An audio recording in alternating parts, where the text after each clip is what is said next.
kisah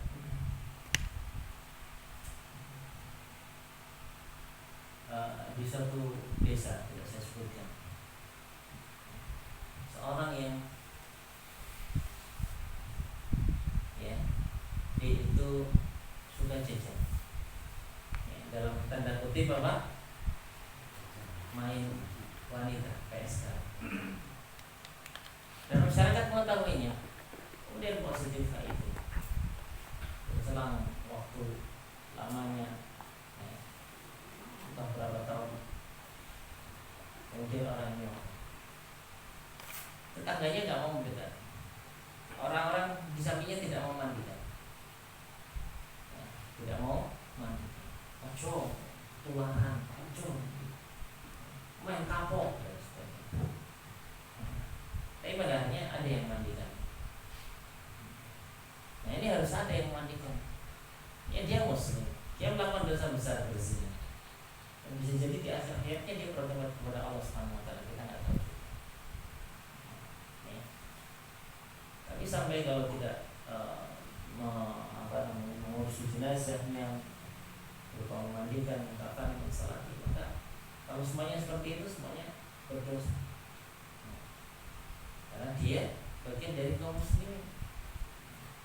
Dia bagian dari kaum muslimin. Iya, dia melakukan dosa besar, tapi dia seorang muslim. Ya. Dia seorang muslim, maka harus diperlakukan sebagaimana ya jenazah kaum muslimin. Bisa dipahami? Karena mungkin ini terjadi di tempat-tempat yang lain, mungkin terjadi sebagai bentuk efek jerah, sebagai inilah ya, dan seterusnya. Jumhurul ulama ala wujubihi, dan jumhur ulama, mayoritas para ulama, mereka berpendapat wajibnya memandikan jenazah, mengurusi jenazah. Li hadits Ibnu Abbas, wa Ummi Athiyyah, berdasarkan hadis dari Abdullah bin Abbas dan juga Ummi Athiyyah. Itu Nabi mengatakan yaksilu, ini dalam bentuk fi'il amr, kata kerja perintah. Dan hukum asalnya al-aslu ya, fil amr lil wujub. Hukum asal pada perintah itu adalah menunjukkan wajib. Wal amru yadullu 'ala al-wujub, dan perintah itu menunjukkan wajib. Bisa dilihat dari Sahih Bukhari, Sahih Muslim ya. Dikatakan Imam An-Nawawi bisa dilihat di Al-Majmu' Syarh Al-Muhadzab. Kemudian berikutnya, ayyuhum aula bi ghuslil mayyit. Siapakah orang yang paling berhak untuk memandikan si mayit? Siapa? Aula nasi bi ghuslil mayyit al-wasi. Orang yang paling berhak memandikan mayit adalah yang diwasiati, ya, sesuai dengan wasiat. Misalnya orang ini sakit, ya, sebelum wafat dia berwasiat agar yang memandikannya adalah si fulan, misalnya si fulan, sebut saja A, misalnya. Maka A ini adalah yang paling berhak untuk memandikan jenazah tersebut. Seperti itu. Dengan syarat, ya, ini sesama jenis ya, laki-laki memandikan laki-laki, perempuan memandikan perempuan. Ini. Kalau qala fi hayatihi, seandainya ia berkata, orang ini sebelum wafatnya dia mengatakan, lau ana mittu fa fulan yughassiluni. Kalau saya wafat, maka fulan yang hendaknya memandikan. Fa yunaffadhu ma wassa bihi. Maka dijalankan apa yang ia wasiatkan tersebut. Dijalankan wasiat. Tsumma ba'da dzalika zaujatu in kana lahu zauj. Kemudian berikutnya, ya, setelah orang yang mendapatkan wasiat untuk memandikan adalah pasangannya. Kalau wanita yang meninggal maka suaminya. Ya. Kalau suami yang meninggal maka istri. Ini di urutan kedua.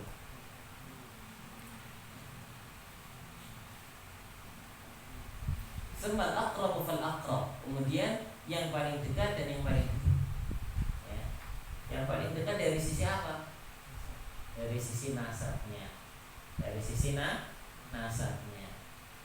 Bukan kedekatan secara emosional, ya. Kedekatan secara mungkin hubungan kerja di dunia, bukan itu. Tapi hubungan dari sisi nasab. Al aqrabu fal aqrab. Al ab sumal jad. Itu bapaknya, kemudian kakek, bapaknya kemudian kakek. Ini laki-laki ya jenazahnya ya, bapaknya, kemudian kakeknya. Semal ibn, kemudian anaknya.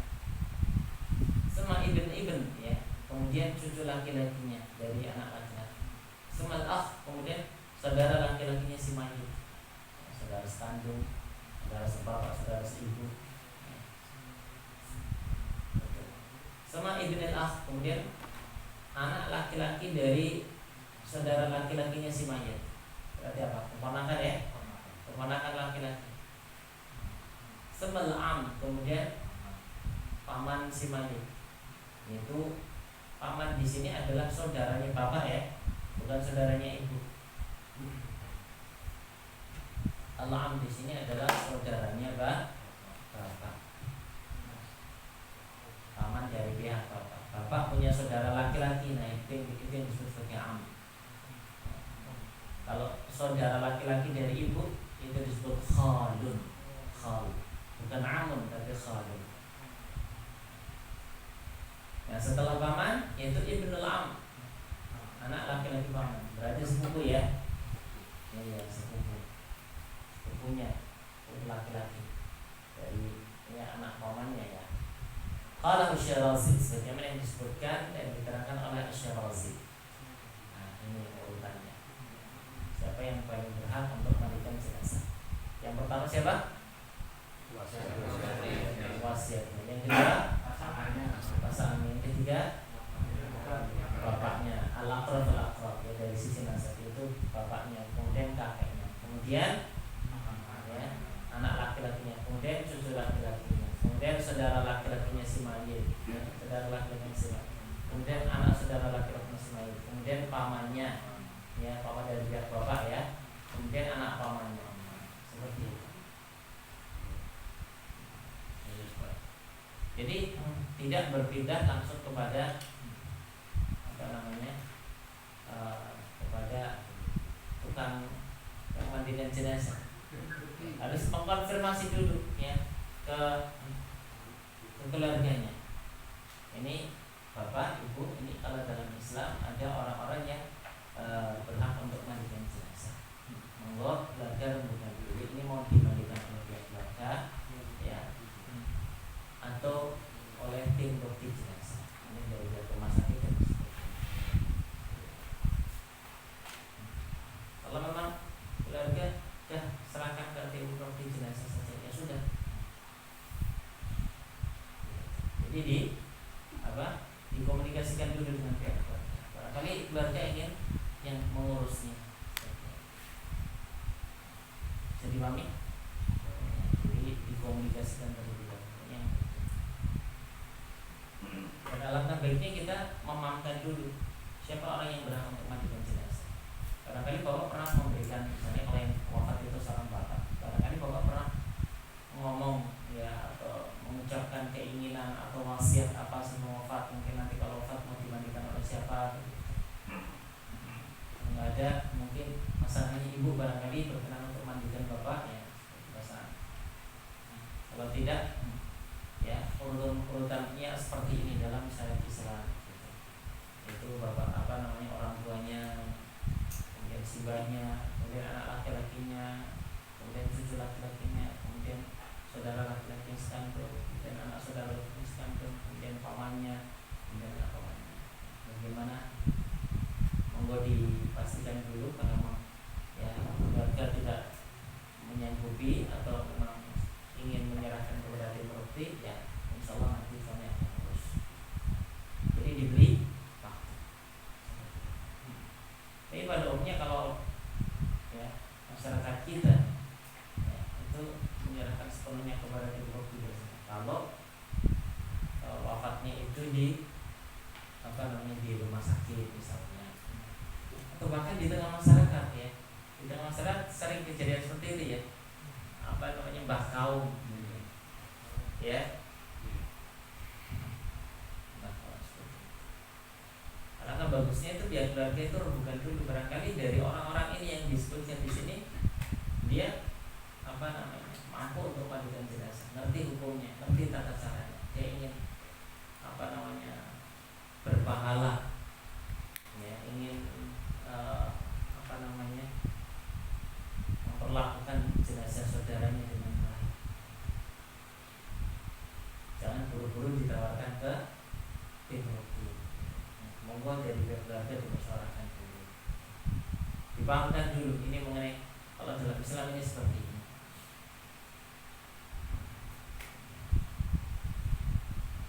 Tapi kalau pihak keluarga sudah mengambil kesimpulan keluarga inti ya, dan dipasrahkan saja kepada pemukti, sudah ya, monggo.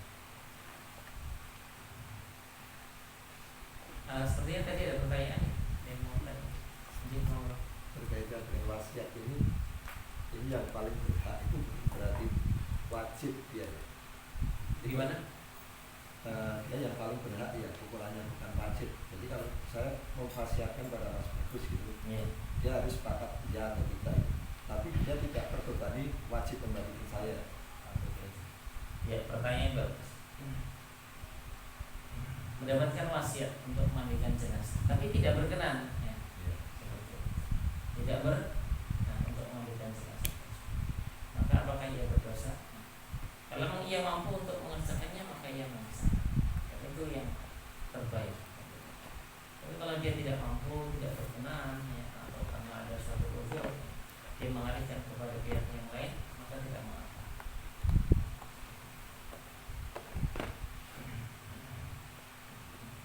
Makanya kalau wasiat mungkin perlu disebutkan A, B, C, D urutannya, atau dikomunikasikan terlebih dahulu. Ya, besok kalau bapak-bapak nanti yang matikan kamu ya, ini Pak, insyaallah sudah ada kesanggupan dari anaknya misalnya seperti itu. Sehingga gak lempar-lemparan ya. Kamu saja gua takut ini waduh piye.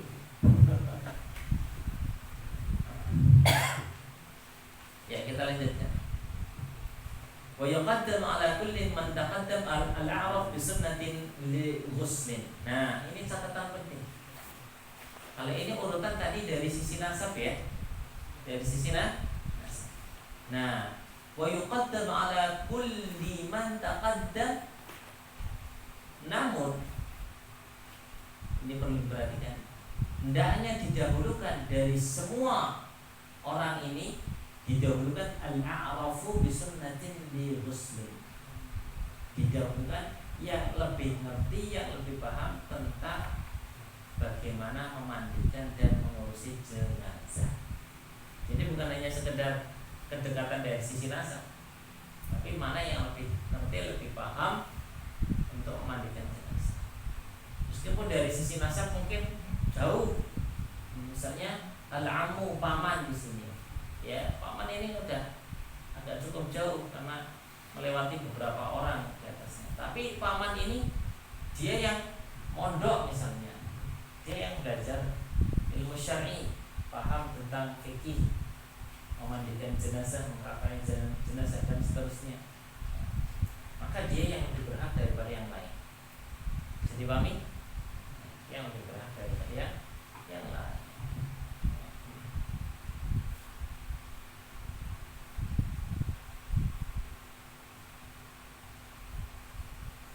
Qala al-Albani rahimahullah, berkata Syekh al-Albani rahimahullah, an yatawalla ghuslahu man kana a'rafa bi sunnatil ghusli.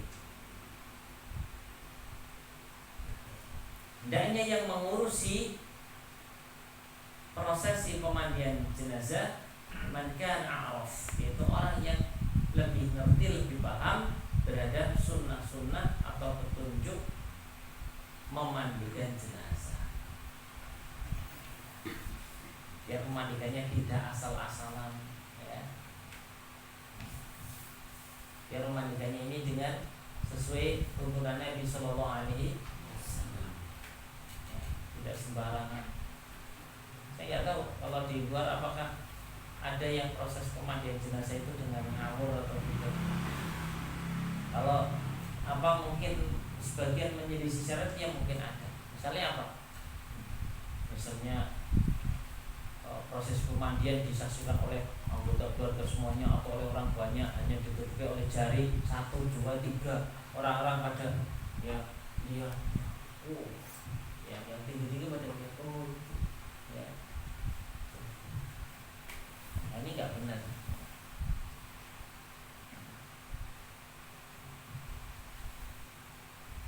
Wahada yadullu ala ahamiyatil ilmi. Jadi yang didahulukan untuk memandikan jenazah adalah yang lebih ngerti terhadap sunnah Nabi SAW mengenai memandikan jenazah. Wahada yadullu ala ahamiyatil ilmi, dan ini menunjukkan pentingnya ilmu.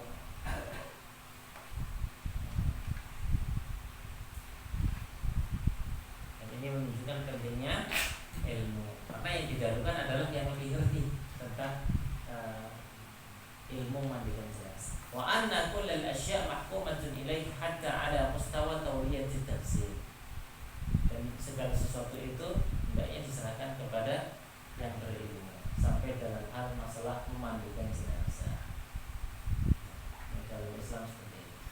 Qala Nawawi rahimahullah, berkata Imam Nawawi rahimahullah, wa in matat imra'atun wa lam yakun laha zawjun ghasalaha nisa'u wa auladuhunna dzatu rahim. Kata Imam Nawawi, jika ada seorang wanita itu wafat namun ia tidak memiliki suami, maka hendaknya yang memandikannya adalah para wanita. Wa auladuhunna wa ulahunna, ya, bukan auladuhunna.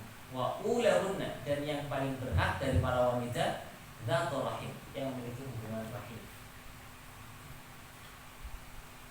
Jadi kalau ada seorang wanita wafat, dia nggak punya suami, mungkin sudah menjanda begitu ya, atau memang tidak menikah sama sekali, atau memang masih muda dan belum menikah, maka yang mandikan adalah siapa? Para wanita. Apakah banyak? Ya tidak, sesuai dengan kebutuhan 2 orang 3 orang itu sudah cukup. Dan yang paling berat dari semua wanita itu adalah yang memiliki hubungan nasab, hubungan rahim. Siapa? Kalau ini anak perempuan ya, ibunya, ibunya, simbah perempuannya, bibinya, memiliki hubungan rahim atau hubungan nasab. Bisa dipahami? Jadi laki-laki dimandikan oleh laki-laki, perempuan dimandikan oleh perempuan. Adapun laki-laki memandikan perempuan, perempuan memandikan laki-laki, ini hanya berlaku untuk suami istri.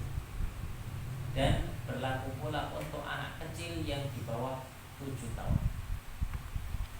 Adapun selain itu nggak boleh memandikan yang lain jenis. Anak laki-laki memandikan ibunya, laki-laki dewasa memandikan ibunya, nggak boleh, ya, nggak boleh. Atau seorang wanita ya memandikan anak laki-lakinya yang sudah gede, nggak boleh. Bisa dipahami? Ada pertanyaan teman-teman? Kalau sekiranya dalam satu permasalahan ini ada yang mau ditanyakan, tanyakan saja ya. Jadi tidak perlu numpuk-numpuk soal. Ya, kita lanjutkan. Kaifa naf'alu bil mayyit? Bagaimana kita memperlakukan mayit? Hal nujarriduhu min thiyabi?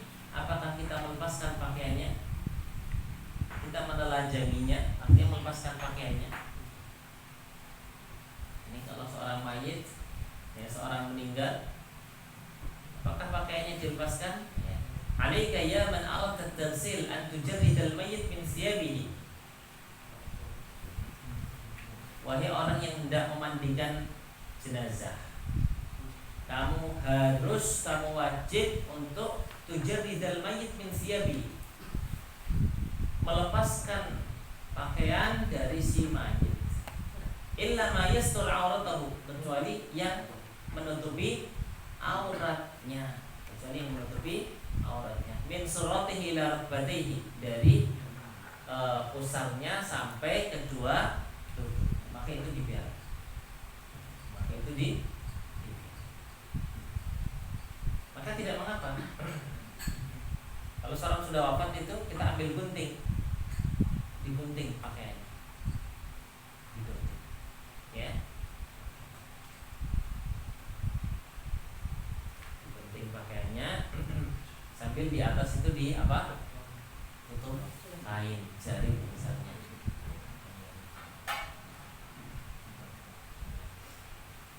Atau orang yang berhak, ya, untuk memandikannya ini melepaskannya, ya, melepaskan bajunya, tapi di bagian atasnya tubuh si mayit sudah dikasih kain. Kalau di tempat kita bagaimana? Kalau di tempat saya sebagian digunting agar tidak merepotkan. Kalau itu pakai kaos tuh, ya, itu kan pakai kaos, gunting langsung. Tapi bagian atasnya sudah dikasih jari, jadi kita tidak tidak melihat auratnya sama sekali.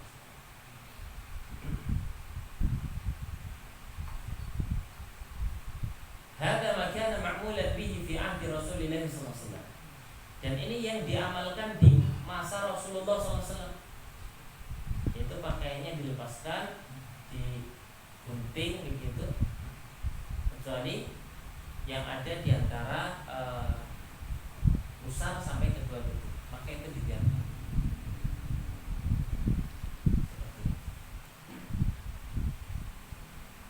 Ini yang diamalkan di zaman Nabi SAW dan salafun salih. Ya qali Aisyah radhiyallahu ta'ala anha, mana dalilnya bahwasanya orang kalau sudah wafat itu dilepaskan pakaiannya kecuali apa yang menutupi pusar hingga kedua lutut. Ini jenazah, ya, ya, Nabi dan para sahabat itu. Kalau di zaman kita bagaimana? Boleh dilepaskan, ya, tapi harus dikasih jari. Dikasih apa? Jari dan yang semisal, kain lebar, ya, sehingga betul-betul menutup dan tidak menerawang tubuh, untuk fisik dari si mayit. Berdasarkan, ya, penuturan Aisyah radhiyallahu ta'ala anha, lamma aradu ghusla Nabi sallallahu alaihi wasallam, qala, tatkala para sahabat ingin memandikan Nabi sallallahu alaihi wasallam, yaitu beberapa sahabat Nabi, seingat saya adalah Abdullah bin Abbas, ya, Ali bin Abi Thalib, ada 4 orang. Ketika mereka ingin memandikan jenazah Nabi sallallahu alaihi wasallam, mereka berkata, wallahi ma nadri anujaridu Rasulullah sallallahu alaihi wasallam in siyabihi kama nujaridu mautana. Demi Allah, kami tidak tahu apakah kami melepaskan pakaian Rasulullah SAW, menanggalkan pakaian Rasulullah SAW sebagaimana yang kami lakukan terhadap, ya, orang yang wafat di antara kami dari kalangan para sahabat. Ini menunjukkan bahwasanya para sahabat saat itu, di zaman itu, kalau ada seorang yang wafat di antara mereka, maka akan dilepaskan pakaiannya kecuali apa yang menutupi di antara pusar hingga lutut, karena itu aurat. Karena itu aurat yang tidak boleh dilihat. Itu orang yang tidak boleh maka itu ditutup.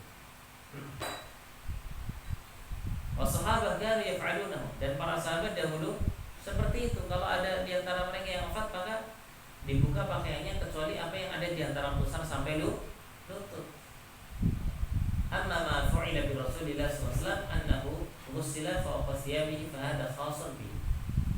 Adapun Nabi sallallahu alaihi wasallam, maka beliau dimandikan dari atas bajunya, sehingga baju Nabi SAW tidak dilepas, ya. Dan ini berlaku khusus bagi Nabi Sallallahu Alaihi Wasallam. Warajjahal qawla Ibnu Qudamah al-Maqdisi rahimahullah. Dan pendapat ini diwajibkan dibuatkan oleh Ibnu Qudamah al-Maqdisi. Artinya pakaiannya tidak dilepas, itu khusus berlaku bagi Nabi SAW. Adapun jenazah kaum muslimin yang lain, maka pakaiannya dilepas, tetapi auratnya tetap dijaga.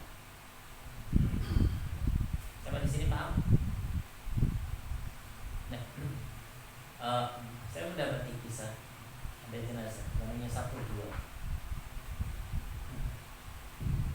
Yang satu itu seorang kakek-kakek ya. Qadarullah itu anaknya jauh tinggal di pulau yang lain dan tinggal di kota yang lain juga jauh. Seorang kakek-kakek dengan harta yang sebenarnya cukup banyak, dengan istri yang sudah meninggal hidup sendiri. Dan dia itu sering hadir di kajian dan mengeluhkan kepada temannya suatu ketika dia tubuhnya nggak enak, kemudian tidak nongol di kajian ya, selama ada 2 hari gitu. Maka teman-temannya khawatir, maka menengok dibentuk-bentuk ya nggak ada jawaban sama sekali. Maka didobrak pintunya dan mereka mendapati ya kakek ini sudah wafat. Tak kemudian dia seorang yang dikenal senang mengaji, senang hadir di masjid untuk sholat berjamaah, untuk menghadiri kajian dan sebagainya. Dengan mengenakan jaket pasukan, sepertinya karena demam dan sebagainya, sakit. Ya. Dan tubuhnya sudah kaku, sudah kaku sekali, sudah pokoknya. Maka bajunya mau nggak mau jaketnya harus diganti. Dan kemudian tubuhnya pun dilemaskan terlebih dahulu.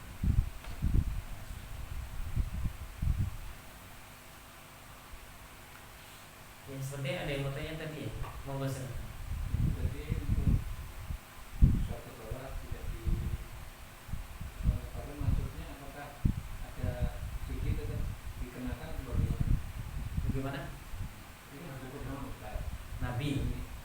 Bukan sudah jelas.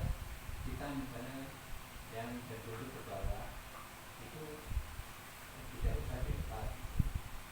Iya. Jadi begini. Pakainya tidak dilepas. Itu kalau tidak ada pakaian atau kain yang menutupinya. Kalau ada sesuatu yang menutupinya maka bisa dilepas. Bisa dilepas. Kita ambil jari panjang beberapa ya untuk menutupi jenazah ini sehingga tidak tersingkap auratnya. Kemudian kita gunting pakaiannya, kita lepaskan. Seperti itu boleh. Ya, seperti itu ya, tidak masalah. Bukan berarti nanti ikut dikubur bajunya. Bukan seperti itu. Dahulu di zaman Nabi, di zaman para sahabat, kan itu tentu suatu hal yang berharga. Suatu hal yang berharga. Pakaian itu suatu hal yang berharga. Tidak semua sahabat itu memiliki pakaian yang banyak, 2, 3, 4. Bahkan pakaian Nabi SAW itu pun berjahit. Itu biasa, nggak seperti kita kan pakaiannya banyak ya. Pakaiannya banyak. Coba kita lihat lemari. Ya. Baju muslimnya aja berapa? Baju koko. Baju batiknya berapa? Ya. Kemudian kaosnya berapa? Sarungnya berapa? Seperti itu kita. Di zaman Nabi SAW tidak. Kan itu suatu hal yang berharga. Dan para sahabat ada yang punya satu baju, ada yang 2 baju, ada yang lebih daripada itu. Ya. Berbeda-beda. Berbeda. Artinya kain di zaman itu adalah suatu yang sangat berharga. Dan sepertinya di era penjajahan kain itu pun sangat berharga. Saya pernah mendengar bahasa itu cerita saat penjajahan Belanda saat itu untuk mendapatkan kain jarit yang ya satu itu harus menukar dengan sawah. Di zaman sekarang ya.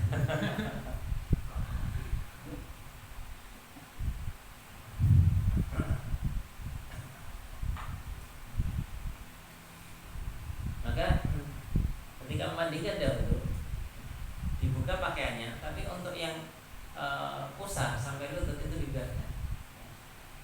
Tetap ada begitu, sehingga dimandikannya dengan apa? Dengan tidak melepaskan pakaiannya. Baru nanti diambilkan kain kafan ya untuk yang membungkusnya. Untuk membungkusnya. Untuk menutupi auratnya ya, kemudian untuk membungkus. Nah, sekarang kaifa nughsilul mayyit? Bagaimana kita mandikan jenazah? Yan bagi liman Allah dan tersilal mayyit an yura'i al-umur tali. semestinya bagi orang yang hendak memandikan mayit untuk memperhatikan beberapa hal penting berikut ini. Yang pertama, an yadfa ala yadihi al-yusra khirqatan liyanqiya ma bil mayyit min najasah. Yaitu membungkus tangan kirinya dengan kain atau yang semisal. Ya. Untuk apa? Untuk membersihkan apa yang ada pada mayit berupa najis. Jadi tangan kiri dibungkus dengan apa?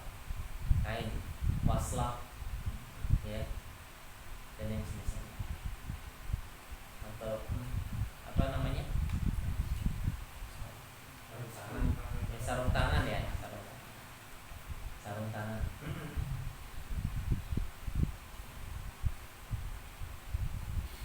Yuhannil mayyita haniyan rafiqan, atau yuhdil mayyita haniyan rafiqan, membungkukkan si mayit dengan lembut dan ya, tidak sampai pada posisi duduk. La yablughu bihi ila haddil julus, tidak sampai pada tahapan duduk. Jadi jenazah ditelantarkan begitu, tangan kiri ini pegang sarung tangannya, sudah dipakaikan sarung atau wasir. Kemudian dipegang pundaknya, diangkat, ya, dimiringkan. Mungkin posisinya 45 derajat, 40 derajat, tidak sampai lurus, ya, 90 derajat begini, tidak sampai pada posisi itu. Nah, ketika sudah miring seperti ini, apa yang kita lakukan? An yumathiru yadahu ala batnihi fayasiraha asran rafiqan. Kemudian tangan kita ya tekan-tekan dengan halus pada area perut. Fayasiruha asran. Kita tekan-tekan dengan tidak menyakiti tubuh sekali. Tekan-tekan ya, dengan lembut ya, tapi agak kuat ya. Untuk apa? Ya, untuk mengeluarkan najis yang ada di dalam perut semuanya. Sekiranya ada. Sehingga kalau sudah dikafani enggak BAB gitu ya. Ditekan-tekan. Sehingga kotoran yang ada di dalam tubuh si mayit itu keluar setelah. Summa yutahhir ma kharaja bihi min najasah. Kemudian mensucikan, membersihkan ya najisnya. Kalau keluar BAB, keluar kencingnya dan sebagainya. Nah, itu dibersihkan tuh. Kotorannya dan sebagainya dibersihkan ya. Ya. Area kemaluannya, area duburnya dibersihkan. Tentu tanpa kita melihat aurat. Tanpa kita melihat aurat. Kita buyur air gitu ya. Kita buyur air. Ini belum proses mandikan, ini baru membersihkan yang kotoran yang ada pada si mayit. Membersihkan najis yang ada pada si. Kemudian yakhla'ul khirqah allati kana qad ghassala najasa biha. Kemudian melepas. Kita gunakan tadi ya untuk membersihkan, kita lepas, kita buang. Wa yuwaddi'uhu wudu'ahu lis-shalah. Kemudian kita mewuduinya sebagaimana wudu orang untuk salat. Kita wudui jenazah tersebut. Lalu bagaimana untuk kumur-kumurnya ya? Nah, itu cukup kita pakai kain ya yang dibasahi, kemudian kita masukkan jari kita yang sudah dimasukkan ya kain, kita usap-usapkan pada giginya dan mulutnya. Itu ganti dari berkumur-kumur, seperti ini. Jadi tidak perlu mulutnya dibuka asuhan. Ayo, nggak bisa ya. Itu cukup kita basahi kain, kemudian kita usapkan ke giginya ya. Dan area mulut ya.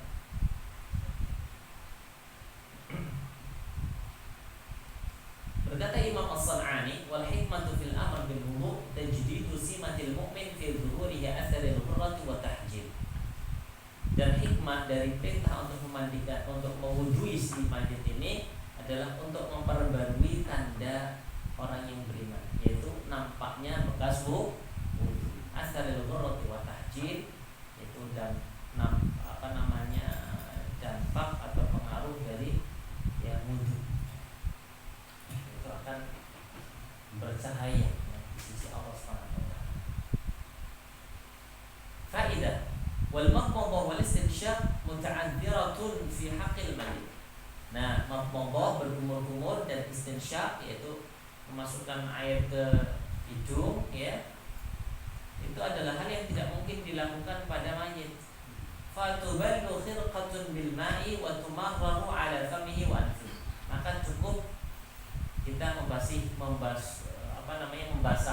kain ya, kemudian kita usapkan pada mulutnya ya, giginya dan juga pada hidungnya. Udah gitu aja. Jadi kita membasahi kain, kita usapkan pada mulutnya, giginya dan pada hidungnya.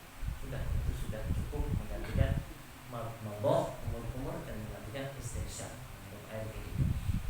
Sampai di sini ada yang mau ditanya? Tidak.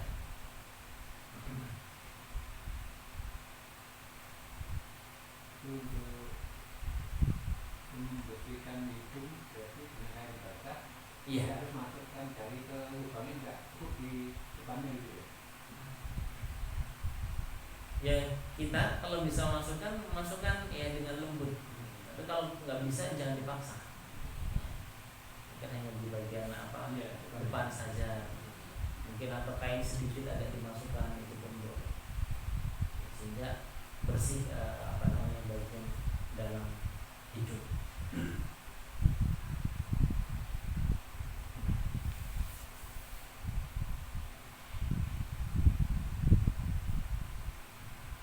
Ini yang keempat. Kemudian yang kelima, khamisan, yang kelima, yakhlitus sidra ma'al ma'. Mencampur daun sidr dan bidara dengan air. Wadhalika liqaulihi sallallahu alaihi wasallam, dan ini berdasarkan perkataan Nabi sallallahu alaihi wasallam, ighsiluhu bima'in wa sidrin. Basuhlah ia, mandikanlah ia dengan air dan daun bidara. Artinya air yang sudah dicampur dengan daun bidara. Jadi kalau berdasarkan hadis ini ada beberapa hal yang perlu dipersiapkan ya. Apa? Kain ya, kalau di tempat kita berarti kain untuk menutupi aurat si mayit. Kemudian apa? Ember ya, ember berisi air yang nanti akan dikasih daun bidara ya, dicampur dengan daun bidara. Kemudian ember yang diisi air dengan air kapur barus, ember berisi air bersih ya, seperti itu. Kemudian sabun, kemudian alat untuk potong kuku ya, mungkin gunting kecil untuk potong kumis, kain waslam atau sarung tangan, gayung. Ini hal-hal yang dibutuhkan untuk memandikan jenazah.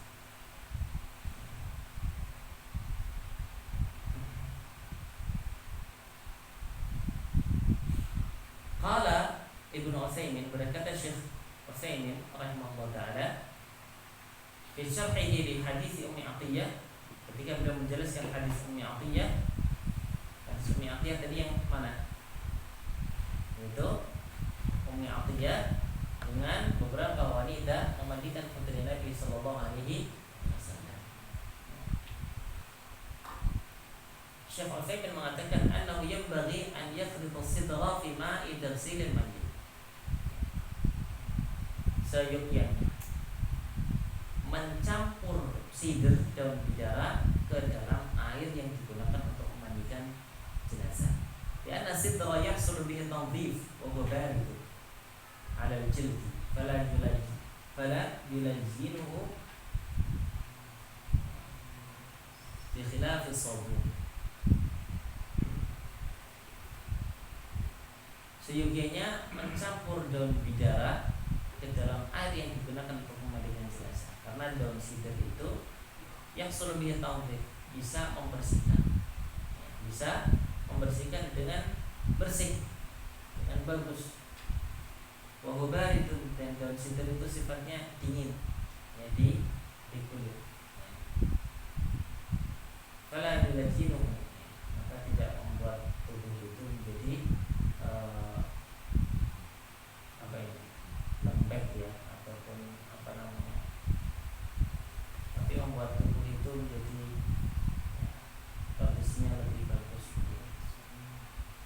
sabun, berbeda dengan sabun. Mungkin teman-teman yang sudah pernah memandikan ya beberapa kali punya pandangan tentang ini. Ada nggak perbedaannya yang dirasa? Lebih licin aja tuh. Hah? Lebih licin gitu. Kalau pakai daun cider, Kalau sabun pakai sabun licin. licin agak lembek gitu. Iya. Mungkin ada reaktif mungkin dari kimianya. Karena zat kimianya. Tapi kalau daun cider itu biasanya agak keset ya, lebih keset ya.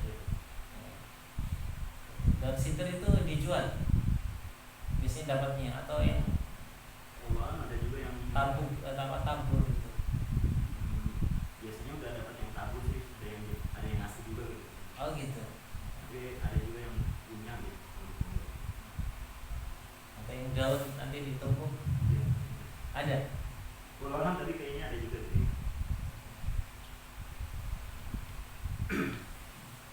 Jadi ya kalau sabun itu obat tubuh itu lebih lembek, agak licin gitu ya. Mungkin kalau daun bidara membuat tubuh itu lebih kesat ya. Jadi tubuhnya, kulitnya pun lebih bagus.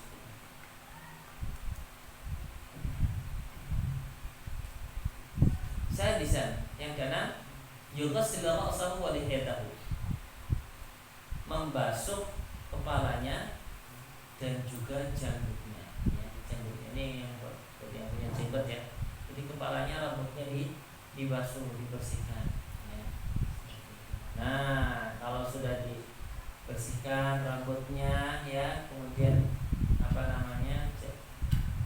janggutnya, dan sebenarnya masih ada yang lain, yaitu misalnya kuku-kuku, kumis-kumis itu yang panjang-panjang itu ya, itu dipotong-potong, dirapihkan. Kemudian yang ketujuh, yabda'u bi ghusli janibihil aiman zahiran wa batinan, ay min jihati batnihi wa dhahrihi. Nah, memandikannya gimana? Kita tadi sudah punya air ya, yang dicampur dengan daun bidara.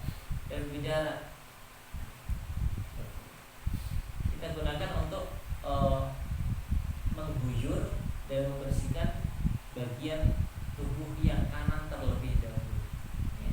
Bagian tubuh bagian kanan terlebih dahulu ya,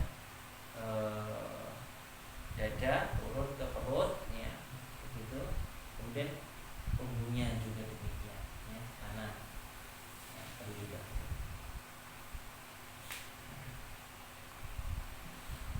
Dan boleh pula yang pertama nanti pakai sabun ya. Kemudian berikutnya pakai daun bidara. Jadi misalnya ada ember isinya mungkin air yang sudah diberi sabun, atau mungkin sabunnya terpisah begitu ya, air bersih, tidak ada sabun kita gunakan. Baru setelah itu diguyur nanti belakangnya menggunakan air yang sudah dicampur dengan daun bidara untuk mengguyur tubuhnya dari bekas-bekas sabun. Itu pun boleh. Kalau tidak pakai sabun boleh nggak? Ya nggak ada masalah. Itu cukup pakai daun apa? Bidara yang sudah dihaluskan, dimasukkan ke dalam air. Dan perlu dipahami bahasanya memandikan jenazah itu bukan berarti sampai betul-betul harus bersih banget ya. Sampai mungkin semua dagingnya hilang ya. Harus pakai sabun khusus ini, tidak ada alasannya. Apakah itu menjadi lebih afdal juga? Ya tidak juga. Bukan berarti itu lebih afdal. Yang lebih afdal adalah sesuai dengan tuntunan Nabi Sallallahu Alaihi Wasallam. Itu kita kalau di zaman Nabi Sallallahu Alaihi Wasallam dulu dengan menggunakan air yang dicampur dengan daun bidara. Jadi itu yang digunakan untuk membersihkan tubuh. Jadi kalau pakai sabun sekarang pun tidak ada masalah. Jadi bagian rambut sudah dibersihkan, janggut sudah, mungkin kuku sudah, ya kuku sudah dibersihkan. Nah, guyur tubuh bagian yang kanan dulu, dari arah depan, kemudian belakang ya, sambil diusap-usap. Diusap-usap, kita pakai sarung tangan gitu. Dan itu ditutup ya. Jadi bukan berarti kita lihat ditutup. Jadi kita siram, kita usap-usap dari bawah kain seperti ini. kemudian bagian punggungnya juga. Kalau kanan sudah, kemudian kiri. Demikian. Ada pertanyaan? Ya. Misalnya jenazah itu sudah diwudukan dan dimandikan dan terus tiba-tiba ada kotoran yang keluar dari tubuhnya, itu batal nggak? Tadi awalnya kerja agak bersih itu sudah selesai, Sudah dikafani? belum, apa perlu diulang? Enggak usah. Tidak usah. Kalau sudah dikafan, kalau sudah dikafan pas nanti kalau keluar dibersihkan atau kalau cukup dibersihkan. Dibersihkan. Kalau memang itu bisa dibersihkan diganti dengan paper yang baru. Misalnya ada ya, maka itu lebih baik diganti dengan paper yang baru. Makanya tolong diperhatikan. Nanti akan kita bahas. Nanti ini masalah mengkafannya. Jadi lubang-lubang itu nanti disumpah. Dan nanti kotoran-kotoran dan apa yang terjadi nanti keluar darah lah ini lah jelas. Untuk meminimalisir itu. Karena memang ada jenazah ketika diangkat itu ternyata malah BAB, buah ya, dan bau ada ya.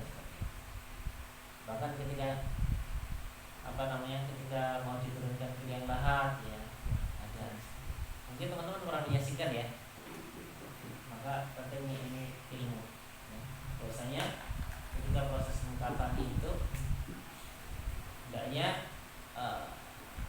lubang-lubangnya itu disumpah. Nah, kita lanjutkan. Ini kita masih dalam pembahasan mengenai memandikan ya. Yantaqilu yang ke-8, yantaqilu ilal janibil aisar fayuf'alu bihi mithlu ma fa'ala atau mithlu ma fu'ila bil janibil ayman. Kalau tadi yang kanan itu sudah dicuci dengan air dan daun bidara, ya sudah, yang kanan sudah, atas sudah, bawah sudah, kemudian ganti bagian yang kiri, bagian yang kiri diperlakukan sebagaimana bagian yang kanan, dibersihkan, diguyur, ya, diratakan sampai air itu betul-betul mengalir ke seluruh anggota tubuh. Ini faedah. I'lam Abdullah, ana tayammum fi taharah wa ghairiha amrun masyru'. Ketahuilah wahai hamba Allah bahwasanya mendahulukan yang kanan dalam bersuci itu ya, dalam bersuci dan hal lainnya, hal-hal yang baik itu adalah perkara yang disyariatkan. Karena sallallahu alaihi wasallam yujibu tayammum. Nabi sallallahu alaihi wasallam itu ya senang dengan mendahulukan kanan. Ini pada hal-hal yang baik ya. Misal bersuci, memakai pakaian dan sebagainya. Adapun pada hal-hal yang kurang baik ya, misalnya apa? Ya, masuk WC, kemudian membersihkan ya kotoran BAB dan sebagainya, maka menggunakan tangan kiri, membersihkan, menguap ya, menutup pakai tangan kiri, membersihkan ingus pakai tangan kiri. Tapi pada hal-hal yang terpuji yang baik maka dengan menggunakan tangan. Tasi'an. Nah ini poin yang ke-9. Adadul ghasalati thalathan aw aktsar ala ma yara al-qa'imuna 'ala at-taghsil. Jumlah guyuran itu 3 guyuran yang mengalir ke seluruh tubuh atau lebih daripada itu, 5, 7, 9, boleh lebih yang sesuai dengan kebutuhan. Ala ma yara al-qa'imuna 'ala at-taghsil, sesuai dengan kebutuhan orang yang mandi.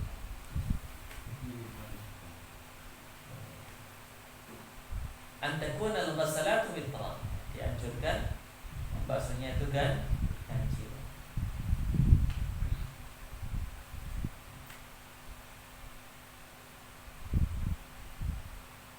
Poin yang ke-11,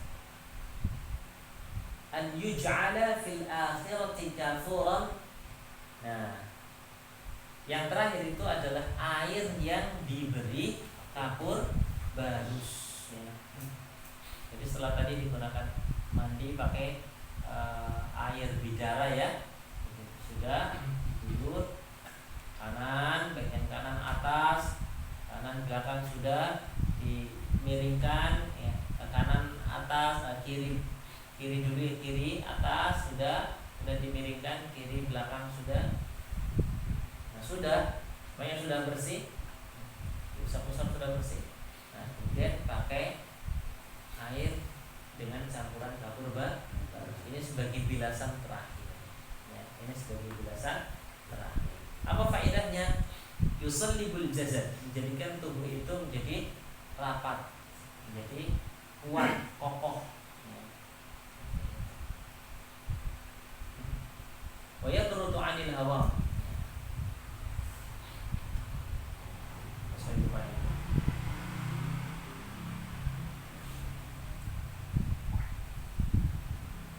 Wa yatrudu 'anil hawa, dan mengusir kutu, ya, mengusir ya semut, ya, dan sebagainya, mengusir serangga. Itu faedah dari apa? Air kapur. Bagus. Berkata Syekh Utsaimin, yusallibul jasada wa yatrudu 'anil hawa, bahwasanya membilas dengan bilasan terakhir, ya, pada bilasan terakhir ini dengan menggunakan air kapur barus, fungsinya adalah membuat tubuh itu menjadi kuat, kokoh, kesat, ya. Menjadi apa namanya? Iya, seperti itulah ya. Jadi tidak lembek, tapi betul-betul kuat, ya, kokoh, ya, dan menolak serangga. Berkata Imam As-San'ani, wal hikmatu fihi annahu yulayyin jasadal mar'i. Hikmahnya itu akan menjadikan, ya, tubuh si mayit itu menjadi lebih lembut.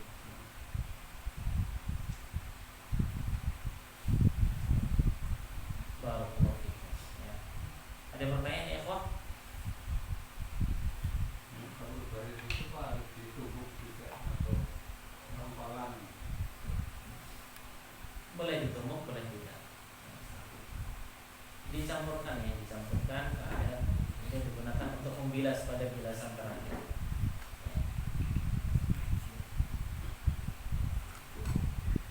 Nah ini sebelum terakhirnya, ya, ini kita selesai. Asani asyar, poin ke-12, an yuj'al sya'rul mar'ati thalatha qurun wa yulqa wara'ah.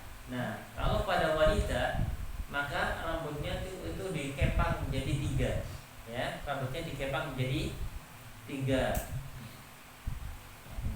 kemudian ditarik ke belakang, ya, ditaruh ke belakang. Berkata Syekh Utsaimin, yuj'al thalathatu qurun, qarn fil wasat wa qarn fil yamin wa qarnun fil shimal. Dijadikan 3 kepang. Ada yang di tengah, ada yang di sisi kanan, ada yang di sisi kiri. Nah, ini cara menunjukkan jenazah. Mungkin kita perlu prakteknya. Tentu saja insyaallah. Ini masih ada pembahasannya. Yan bagi lil mughassil an yakuffa amma ra'a an makruhin bil mandi. Ya, sudah semestinya bagi orang yang mandikan jenazah untuk menahan diri dari apa yang dia lihat pada tubuh si mayit sekiranya mendapati hal-hal yang tidak elok, hal-hal yang tidak pantas untuk diceritakan. Jadi kalau jadi orang memandikan jenazah itu harus amanah, ya, harus amanah. Tidak boleh menceritakan aib si mayit. Si fulan itu jenazahnya kayak gini, kulitnya begini, nggak boleh. Itu dosa, ya, itu berdosa yang seperti itu. Insyaallah untuk prakteknya, untuk penjelasan mengenai ini kita lanjutkan di pertemuan yang akan datang. Insyaallah. Cukup? Ada pertanyaan? Nah, mungkin sudah cukup, ya, ini sudah cukup malam, ya. Semoga yang sedikit ini bermanfaat. Semoga Allah Ta'ala berikan kita kemudahan, umur panjang, kesehatan untuk melanjutkan pembahasan ini di pertemuan yang akan datang. Insyaallah. Kita cukupkan sampai di sini. Wassallallahu wasallam ala nabiyina Muhammadin wa ala